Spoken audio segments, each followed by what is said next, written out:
Having an idea actually turns out to be the easy part.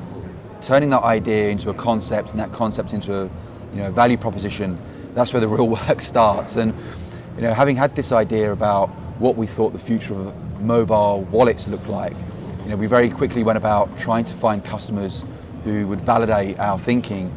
And alongside that, we also knew we had to tackle the problem of, okay, even if you think you've got a great mobile wallet solution, how do you actually get it into a user's hands?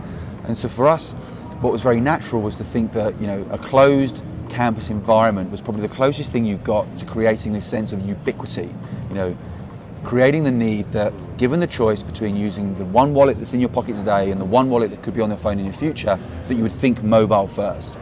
So we actually went and spoke to a number of closed environments, basically universities. We've used education space because, of course, in the future, it's the generation that are coming through those environments that are going to be the ones that lead the way in how we sort of change the behaviour for the masses. So we approached Imperial College because we used to meet across the road, basically, from Imperial College, and we were very fortunate to be taken, quite seriously, quite quickly, considering at that point we just had an idea.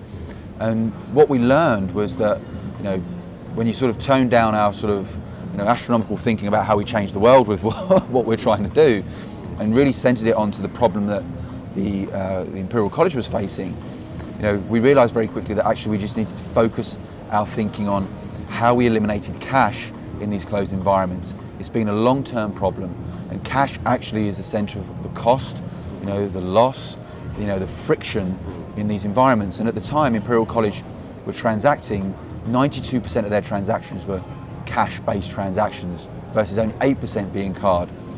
So we really centered on that, and based on sort of our thesis around what this mobile wallet could do, Imperial College did the very brave thing, and they said, we want to be the first in the world to roll out this mobile wallet solution, and if you can do it by the end of this year, we'd be happy that you guys do it for us. So that gave us the only real true sort of problem that anyone that's looking to create a business should have, which is you have a customer and then you've got to build your product. So the minimum viable product that anyone can create is the sort of the idea, the solution, and then if a customer comes along, or somebody that looks like a customer comes along and says we'd like it and we'd like it by a certain date, then you've got something you've got to go and do. So we founded the company, we went and basically in the space of 3 months from a standing start built the solution, and we launched at Imperial College back in January 2014. We haven't looked back since.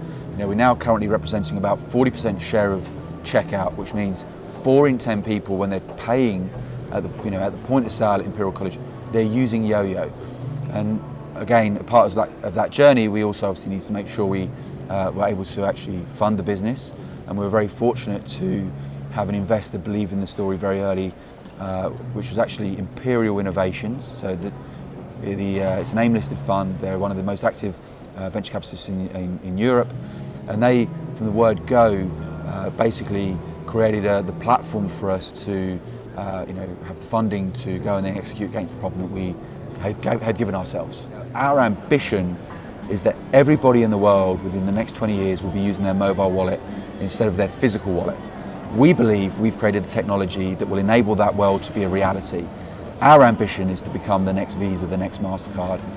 We know that we've got the right focus on the retailer, the right focus on the consumer, that the experience we've created is one that makes sense to take them on that journey today. So we're not sitting here thinking about how the world will be in 20 years from now and thinking about how we jump to step 20 in that process. We're thinking about the smallest possible logical step in that experience that we can create through mobile today to start that journey. And it's because of that focus that we're becoming, very apparent emerging winner in this mobile wallet space.